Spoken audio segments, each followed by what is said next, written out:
बिल्लाहि मिनश्शैतानिर्रजीम बिस्मिल्लाहिर्रहमानिर्रहीम। अस्सलाम वालेकुम बच्चों, खैरियत से हैं आप सब लोग। अच्छा बच्चों, ये बताइए कि आप लोग क्लास का वर्क तो कर रहे हैं, साथ साथ उसके लिए हम टाइम भी देते हैं आपको, लेकिन आप होमवर्क में क्या कर रहे हैं? होमवर्क अपना साथ लेकर चल रहे हैं ना? क्योंकि अब जो होमवर्क है वो बिल्कुल इस तरीके का नहीं है कि यहाँ से हम निकाल कर दे दें आपको और आप खाली बैठे रहें। अब हमारा जो पढ़ाने का और हमारा पढ़ने का तरीका है वो दोनों क्या है, बोर्ड के लेवल पर आ गए हैं। सही है? तो आप लोगों को उसके लिए क्या करना था, मुख्तलिफ़ किस्म के सवालात खुद जो आपके जहन में आ रहे हैं उसके जवाब ढूंढने थे, और फिर 10 ईयर में उठाकर इस जैसे आपने पहला सबक मुकम्मल किया था उससे मुतालिक जो जो सवालात किताब से हटकर भी आए हैं तो उनको आपने देखना था और उसके जवाबात लिखने थे। ठीक है बच्चों, तो ये काम आप साथ साथ करते हुए चल रहे होंगे, मुझे उम्मीद है। हम लोग अपना सबक पढ़ रहे हैं तश्कील पाकिस्तान। तश्कील पाकिस्तान में हम लोगों ने अब तक 4 लेक्चर लिए हैं और आज हमारे पास इसका 5वां लेक्चर शुरू होने जा रहा है। चौथे लेक्चर में हमने पढ़ा था कि सर सैयद अहमद ख़ान मुसलमानों को कांग्रेस से दूर रहने की हिदायत कर रहे थे। आज जो हम पढ़ेंगे उससे आगे का वो है ऑल इंडिया मुस्लिम लीग का क़याम। दिसंबर 1906 ईस्वी में ढाका में सालाना मोहम्मडन एजुकेशनल कॉन्फ्रेंस के इख्तिताम पर बर्र सग़ीर के मुख्तलिफ़ हिस्सों से आए हुए मुस्लिम ज़ोमा ने एक इजलास में शिरकत की जो ढाका के नवाब सलीमुल्लाह ख़ान ने खुसूसी तौर पर बुलाया था। इस इजलास में दूसरी बातों के अलावा तक़सीम बंगाल 1905 ईस्वी के ख़िलाफ़ चलाई गई हिंदुओं की तहरीक का भी तफसील से जायज़ा लिया गया और ये तय पाया कि बर्र-ए-सग़ीर के मुसलमानों की रहनुमाई के लिए एक मुनज़्ज़म सियासी जमात तश्कील दी जाए जो उनके हुकूक़ का तहफ़्फ़ुज़ करे। इस इजलास की सदारत नवाब वक़ारुल मलिक ने की और मौलाना मोहम्मद अली जौहर, मौलाना ज़फ़र अली ख़ान, हकीम अजमल ख़ान और दीगर उलमा और नुमाया रहनुमाओं ने इस इजलास में शिरकत की। 30 दिसंबर 1906 ईस्वी को एक सियासी जमात ऑल इंडिया मुस्लिम लीग के नाम से तश्कील दी गई। अलीगढ़ को इसका सदर मकाम बनाया गया और जल्द ही सर आगा ख़ान सोम को ऑल इंडिया मुस्लिम लीग का सदर और सैयद अली हसन बलग्रामी को सेक्रेटरी जनरल मुंतखब किया गया। मुस्लिम लीग के अगराज़ व मकासद, जो मुस्लिम लीग का क़याम है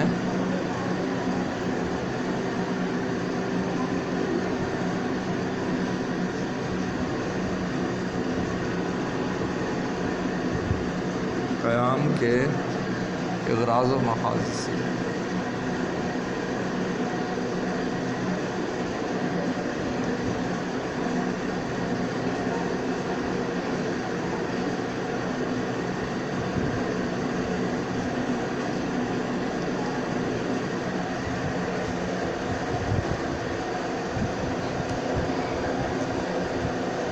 जो पहला मकसद था वो था बरतानवी हुकूमत और मुसलमानों के दरमियान खैर सगाली के जज्बात और दोस्ताना ताल्लुकात कायम करना और अंग्रेज़ों के जहन से मुसलमानों के ख़िलाफ़ शुकूक व शुबहात का इज़ाला करना, जो कि सर सैयद अहमद ख़ान के अलीगढ़ तहरीक ने भी किया था ये काम। दूसरा, मुश्तरका फ़लाह व बहबूद के लिए बर्र सग़ीर की दूसरी अक़वाम और सियासी जमातों से ताल्लुकात उस्तवार करना। तीसरा मकसद, हुकूमत और दीगर सियासी जमातों का ताउन हासिल करते हुए मुसलमानों के हुकूक़ का तहफ़्फ़ुज़ करना। अगर आप खुद तहफ़्फ़ुज़ हासिल करना चाहते हैं तो यकीनन आपको उसी जत्थे में और उन्हीं के रंग ढंग में शामिल होकर बात करनी पड़ेगी, वरना आप की बात ऐसे हो जाएगी जैसे नक्कार खाने में तूती की गूंज। इन्हीं मकासद को सामने रख कर फिर फ़ैसला किया गया कि अब इसी मुनासबत से इक़दाम किए जाएंगे, और ये किसके बाद हुआ था? सर सैयद अहमद ख़ान की तहरीक के बाद ये ख़यालात पैदा हुए थे और फिर इसके ऊपर काम शुरू हुआ है। आज़ादी की जद्दोजहद में मुस्लिम लीग का किरदार। 1906 عیسوی میں مسلم لیگ کی تشکیل کے بعد ہی سے اس نے جنوبی ایشیا کے مسلمانوں کے لیے ایک پلیٹ فارم کی شکل اختیار کر لی، جہاں سے وہ اپنے حقوق اور انگریزوں سے حصول آزادی کے لیے جد و جہد کر سکتے تھے۔ مسلم لیگ کی یہ جد و جہد بے شمار مشکلات سے گزری۔ مسلم لیگ کے کردار کو مختصراً ذیل کے مطابق بیان کیا جا سکتا ہے۔ نمبر 1، حقوق کا تحفظ۔ ایک نمائندہ سیاسی جماعت کے طور پر قیام کے فوراً بعد مسلم لیگ کا فوری ہدف یہ تھا کہ بر صغیر کے مسلمانوں کے حقوق کے تحفظ کے لیے مناسب اقدام اٹھائیں اور حکومت کو ان کے مسائل اور مطالبات سے آگاہ کیا جائے، جو کہ ایک لمبے عرصے تک حکومت اور عوام سے رابطہ نہ ہونے کی وجہ سے مسلمان جن سہولیات اور ضروری جو ان کے لیے چیزیں تھیں اس سے محروم ہوتے چلے گئے تھے، اس سے حکومت کو آگاہ کیا جائے، جو مسائل پیدا ہوئے ہیں ان کو دور کیا جائے۔ یہ مسلم لیگ کا ایک کام تھا۔ ایک جانب مسلم لیگ نے انگریزوں کو بر صغیر سے نکالنے کے لیے ہندوؤں کے ساتھ ہاتھ میں ہاتھ ملانے اور تعاون کرنے میں انتہائی متوازن رویہ اختیار کیا، اور دوسری جانب اس نے مسلمانوں اور برطانوی سرکار کے درمیان تعلقات کو بہتر بنانے کے لیے جد و جہد کی۔ دوسرا کردار جو اس نے ادا کیا ہے وہ ہے کانگریس کے ساتھ سیاسی سمجھوتا۔ قائد اعظم محمد علی جناح نے اکتوبر 1913 عیسوی میں مسلم لیگ میں شمولیت اختیار کی۔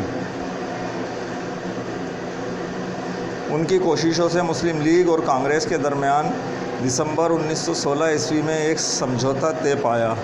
یہاں پر ایک بات آپ کو معلوم ہونے چاہیے کہ 1913 میں شمولیت اختیار کی ہے، جبکہ قائد اعظم کانگریس کے ممبر اس سے پہلے سے تھے۔ 1913 میں جب یہاں شمولیت اختیار کی ہے تو اس کے بعد قائد اعظم محمد علی جناح کانگریس اور مسلم لیگ دونوں کے کارکن تھے۔ دسمبر 1916 عیسوی میں ایک سمجھوتا طے پایا جو میثاق لکھنؤ کے نام سے معروف ہے۔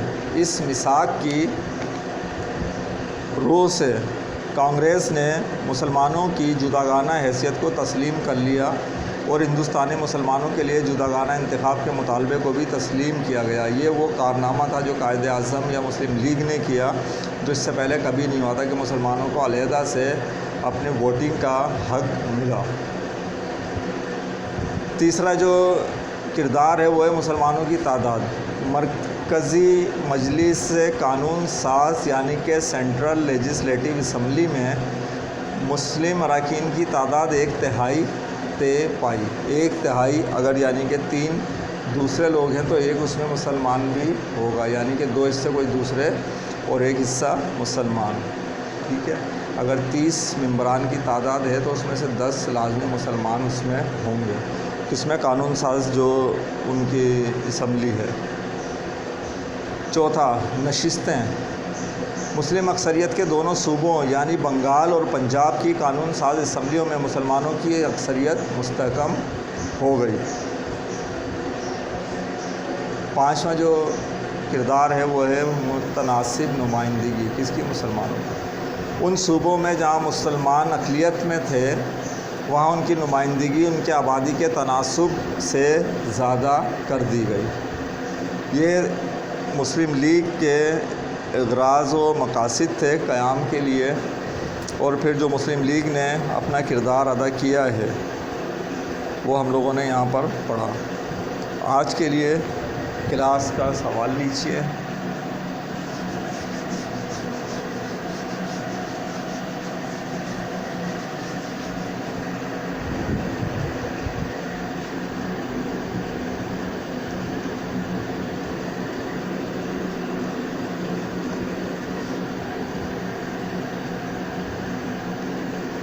سوال کیا ہے ہمارا آج کا؟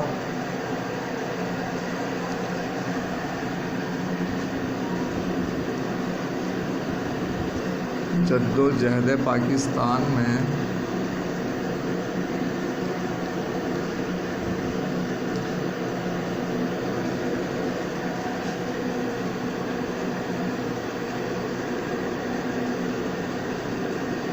مسلم لیگ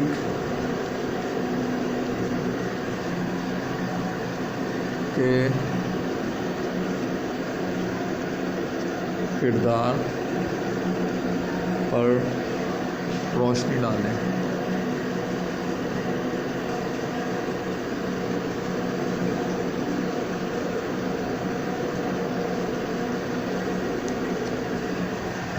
ٹھیک ہے، یہ ہمارا آج کا سوال۔ اگلے لیکچر میں ہم لوگ انشاءاللہ قائد اعظم کے 14 نکات پر بات کریں گے۔ ٹھیک ہے، اللہ حافظ۔